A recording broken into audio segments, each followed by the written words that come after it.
Hello everyone, and welcome to our tutorial on how to see call history on your iPhone. If you need to review your past calls, whether it's to check missed calls or find a specific phone number, we'll show you how to access your call history. Let's get started. First, open the phone app on your iPhone. At the bottom of the screen, tap on the Recent tab, and now you will see a list of recent calls organized by date and time. The list includes incoming, outgoing, and missed calls. You can scroll through the list to view your call history.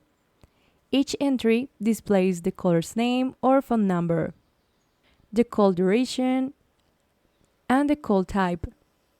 To view more details about a specific call, tap on Info button and you'll see additional information, such as the time of the calls and options to return the call or send a message. Now go back. You also can filter these calls at the top of the screen by tapping on All or Missed. Here you will see all the missed calls, and you can also go to Info button to view more details. And that's it. By following these steps, you can easily see your call history on your iPhone.